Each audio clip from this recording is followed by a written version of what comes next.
Hello friends, welcome to my channel Bharata dimension.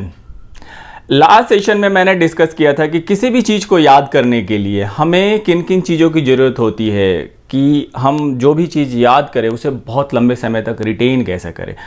तो उसके लिए हमें ज़रूरत होती है power of association, interest, visualisation power, power of imagination, power of observation. इन सब चीज़ों की हमें ज़रूरत होती है, लेकिन इन सब चीज़ों को यूज़ करने के लिए हमें ज़रूरत होती है एक स्ट्रॉन्ग और स्टेबल माइंड की। अगर हमारे पास स्टेबल माइंड नहीं है तो फिर हम इन सब चीज़ों को यूज़ नहीं कर सकते हैं। बहुत बारी ऐसा होता है कि हमारी लाइफ में कुछ ऐसी परेशानियां आती हैं, कुछ ऐसे हर्डल्स आते हैं जिसकी वजह से हमारा माइंड अनस्टेबल हो जाता है। और बहुत मज़े की बात है कि जब हमारा माइंड अनस्टेबल हो जाता है, बहुत बारी लोग कहते हैं कि कंसंट्रेशन करो, मेडिटेशन करो, लेकिन जब हमारा माइंड अनस्टेबल हो जाता है तो उस समय हम कंसंट्रेशन, मेडिटेशन और दूसरी चीज़ें भी नहीं कर पाते हैं। तो अब जो सिचुएशन हमारे पास हैं वो सिचुएशन हमारे पास रहेंगी और वो सिचुएशन अपने समय के साथ वो ठीक होगा।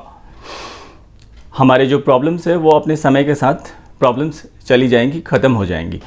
लेकिन अब उस प्रॉब्लम में, उस सिचुएशन में भी हम अपने माइंड को स्टेबल कैसे करें। तो अगर आप ऐसी किसी सिचुएशन से जूझ रहे हैं तो फिर ये वीडियो आपके लिए बहुत इम्पॉर्टेंट होने वाला है और इस वीडियो को बिना स्किप किए हुए एंड तक ज़रूर देखें। तो हम आगे की डिस्कशन शुरू करने से पहले माइंड के बारे में डिस्कशन करते हैं कि माइंड है क्या। ये जो हमारा ह्यूमन माइंड है, इसका ऑन एन एवरेज जो वेट है वो 1.4 टू 1.7 kg होता है और इसका जो हमारे ह्यूमन बॉडी के साथ माइंड का जो रेशियो है वो 2% का रेशियो है। और इस धरती पे सबसे जो बड़ा माइंड है वो व्हेल मछली का होता है, लेकिन उसका जो रेशियो है उसके बॉडी वेट के साथ वो 0.02% होता है। तो इस धरती पे जो सबसे ज़्यादा बड़ा माइंड, रेशियो में सबसे ज़्यादा बड़ा माइंड इंसानों का ही होता है, ह्यूमन माइंड ही होता है। हमारा माइंड 1 मिनट में अप्रॉक्सीमेटली 1 लीटर ब्लड सर्कुलेट करता है। अब हम उस सिचुएशन के बारे में डिस्कशन करेंगे, लेकिन उससे पहले हमारा माइंड अनस्टेबल क्यों होता है। हमारा माइंड अनस्टेबल इसलिए होता है क्योंकि हमारे माइंड को जितनी एनर्जी की ज़रूरत होती है, अगर उतनी एनर्जी हमारे माइंड को नहीं मिलती है तो हमारा माइंड अनस्टेबल हो जाता है। मतलब कि हमारे माइंड को जितने ब्लड की ज़रूरत होती है, 1 मिनट में कम से कम 1 लीटर ब्लड हमारे माइंड तक पहुंचना चाहिए। अगर इतना ब्लड हमारे माइंड तक नहीं पहुंचता है तो फिर हमारा माइंड अनस्टेबल होता है और धीरे धीरे हमारा माइंड काफ़ी वीक हो जाता है। अब हमारे लाइफ में जो सिचुएशन है वो तो सिचुएशन रहेंगी, लेकिन उस सिचुएशन में भी हम अपने माइंड को स्टेबल कैसे करें, क्योंकि जब तक हमारा माइंड स्टेबल नहीं होगा तब तक हम उस सिचुएशन से, जो सिचुएशन को हम फेस कर रहे हैं, जो हर्डल्स हमारी लाइफ में है, हम जिस चीज़ को फेस कर रहे हैं उस चीज़ से हम मुकाबला भी कैसे करें।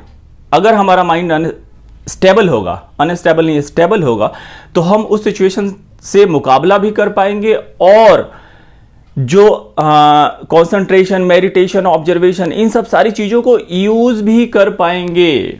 और अगर आप स्टूडेंट है तो आपके लिए ये फिर बहुत इम्पॉर्टेंट है, क्योंकि एक स्टूडेंट दिन भर में अप्रॉक्सीमेटली अगर किसी कॉम्पिटिटिव एग्जामिनेशन की तैयारी कर रहा है तो 8 से 10 घंटे वो पढ़ाई करता है और उतने देर तक वो अपने माइंड को ही यूज़ करता है। अब उस सिचुएशन को हम एनालाइज करेंगे जब हम काफ़ी परेशान होते हैं, हमारे लाइफ में कुछ ऐसी प्रॉब्लम्स हो जाती है जिसकी वजह से हम काफ़ी परेशान हो जाते हैं। तो उस समय को आप अगर इमेजिन करेंगे तो उस समय जो एक एक्टिविटी हम करते हैं वो ये करते हैं कि उस समय काफ़ी ओवर थिंकिंग करते हैं, काफ़ी हम चीज़ों के बारे में सोचते हैं। और जब हम थिंक कर रहे होते हैं, जब हम ओवर थिंक कर रहे होते हैं, तो हमारे जो बॉडी के मसल्स हैं वो एक्टिव होते हैं, और हमारे जब मसल्स एक्टिव होते हैं तो उन्हें ब्लड की बहुत ज़्यादा ज़रूरत होती है, और जब हमारे मसल्स को ब्लड की बहुत ज़्यादा ज़रूरत होगी तो ऑफ कोर्स वो मसल्स उस ब्लड का, जो हमारे बॉडी में ब्लड है, उसको वो यूज़ करेंगे, और उस वजह से हमारे माइंड तक जितनी ब्लड जानी चाहिए उतनी ब्लड हमारे माइंड तक पहुंच नहीं पाती है। एक जो सबसे इम्पॉर्टेंट चीज़ है यहाँ पे ध्यान करने वाली, वो ये है कि जब भी हम ओवर थिंकिंग कर रहे होते हैं उस समय हमारी जो सांसें हैं वो काफ़ी छोटी हो जाती, शैलो ब्रीदिंग हो जाती, शॉर्ट ब्रीदिंग हो जाती है। अब जो सिचुएशन है वो तो सिचुएशन रहेंगी, अब उस सिचुएशन से हम बाहर निकलने के लिए अब यहाँ से हम रिवर्स प्रोसेस में काम करेंगे, क्योंकि हमें ये पता चल गया कि जब हम काफ़ी परेशान रहते हैं, काफ़ी टेंशन में रहते हैं, तो हमारी जो ब्रीदिंग है वो शॉर्ट हो जाती है। अगर हम अपनी ब्रीदिंग को डीप कर लें तो परेशानियां तो रहेंगी, जो प्रॉब्लम है वो प्रॉब्लम तो रहेंगी, लेकिन हम उससे अपने माइंड को स्टेबल बना सकते हैं। अब जब हम डीप ब्रीदिंग करते हैं तो जैसे ही हम डीप ब्रीदिंग करते हैं तो हम ज़्यादा से ज़्यादा ऑक्सीजन इनटेक करते हैं। जब हम ज़्यादा से ज़्यादा ऑक्सीजन इनटेक करते हैं तो हमारे बॉडी में जो कार्बन, जब हम शैलो ब्रीदिंग कर रहे थे तो उस समय हमारे बॉडी में उतनी ऑक्सीजन नहीं जा पा रही थी जितनी कि हमारा बॉडी कार्बन रिलीज कर रहा था। मतलब डेड सेल्स जो हमारे बॉडी के हैं वो जितनी स्पीड से रिलीज कर रहा था, वो डेड सेल्स हमारे बॉडी से उतनी स्पीड से बाहर नहीं निकल रहा था, और उस वजह से हमारा जो बॉडी है वो अस्थिर हो चुका था। और अब जब हम डीप ब्रीदिंग करेंगे तो जो हमारे बॉडी में कार्बन है वो कार्बन ऑक्सीजन के साथ रिएक्शन करके कार्बन डाइऑक्साइड बनाएगा, और वो ज़्यादा से ज़्यादा कार्बन डाइऑक्साइड बनाएगा और वो फिर बाहर रिलीज हो जाएगा। तो हमारे बॉडी का डिटॉक्सिकेशन हो जाएगा। जब हमारे बॉडी का डिटॉक्सिकेशन होने लग जाएगा तो फिर हमारा बॉडी रेस्ट में आ जाएगा, और जब हमारा बॉडी रेस्ट में आ जाएगा तो हमारे बॉडी को कम से कम ब्लड की ज़रूरत होगी, और जब हमारे बॉडी को कम से कम ब्लड की ज़रूरत होगी तो वो ब्लड कहाँ सप्लाई होगा? फिर वो ब्लड सारे हमारे माइंड को सप्लाई होगा, और हमारे माइंड को जब ज़्यादा से ज़्यादा ब्लड सप्लाई होगा तो हमारे माइंड को ज़्यादा से ज़्यादा एनर्जी मिलेगी, और ज़्यादा से ज़्यादा एनर्जी मिलने की वजह से हमारा माइंड स्टेबल हो जाएगा। और अब हमारा माइंड जब स्टेबल हो जाएगा तो हम उस समय कंसंट्रेशन भी कर पाएंगे, मेडिटेशन भी कर पाएंगे, और किसी भी चीज़ को पढ़ सकते हैं, आसानी से समझ सकते हैं। विजुअलाइजेशन, इमेजिनेशन, जो माइंड से रिलेटेड जितनी भी सारी चीज़ें, हम उस चीज़ का यूज़ कर पाएंगे, और जो प्रॉब्लम हम फेस कर रहे हैं उस प्रॉब्लम से हम लड़ भी पाएंगे बहुत मजबूती से। अब ये डीप ब्रीदिंग हम कैसे करें? डीप ब्रीदिंग करने की कोई ऐसी टेक्निक नहीं है जो हमें नहीं पता। हम सबको पता है कि डीप ब्रीदिंग कैसे की जाती है, लेकिन डीप ब्रीदिंग करने से पहले हमारे लंग्स को इतना कैपेबल बनाना होगा ताकि हम डीप ब्रीदिंग आसानी से कर सके। तो उसके लिए हमें क्या करना है? उसके लिए हमें करना ये है कि जब हम ब्रीद इन, जब हम सांस लेते हैं उस समय हमें काउंट करना है 1 to 20, 1 2 3 4 5 6 नॉर्मल स्पीड में काउंट करना है, और हमें काउंट करना है 1 to 20 जब हम सांस ले रहे होते हैं, और काउंट बोल के नहीं करना है। अगर हम बोल के काउंट करेंगे तो फिर हम सांस नहीं ले पाएंगे। तो हमें मन ही मन काउंट करना है, और हमें ब्रीद इन, हमें सांस लेना है, और फिर हम उस सांस को होल्ड करेंगे और उस समय काउंट करेंगे 1 to 10, 1 2 3 4 5 6 7 8 9 10, और फिर हम अपने सांसों को रिलीज करेंगे, और फिर हम काउंट करेंगे 1 to 20। मीन्स जब हम सांस लेंगे तो काउंट करेंगे 1 to 20, होल्ड करेंगे 1 to 10, फिर रिलीज करेंगे 1 to 20, और ये चीजें हमें रिपीट करनी है 6 टाइम्स, ज़्यादा नहीं, सिर्फ 6 टाइम्स। जैसे ही हम 6 बारी ये कर लेते हैं तो उसके बाद हमारा लंग्स कैपेबल हो जाता है डीप ब्रीदिंग करने के लिए। और फिर जब हम डीप ब्रीदिंग करेंगे तो बहुत ही आसानी से और कंफर्टेबल होके करेंगे। फोर्स का यूज नहीं करेंगे, बहुत आराम से डीप ब्रीदिंग करेंगे। मैं आपको करके दिखाता हूं।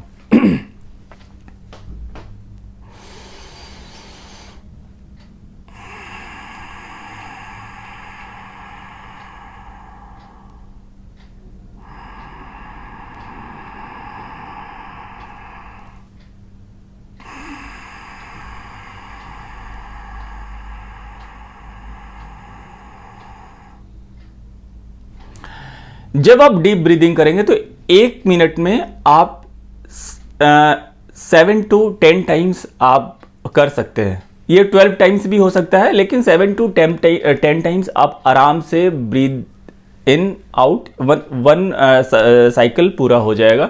मतलब total more than 7 to 10 cycle पूरा हो जाएगा। अब ये एक्सरसाइज, ये जो ब्रीदिंग एक्सरसाइज है, ये आप कोशिश करें कि एम्प्टी स्टमक करें। सुबह में ब्रेकफास्ट से पहले, दोपहर में अगर आप करते हैं तो लंच से पहले, और रात में करते हैं तो अपने डिनर से पहले।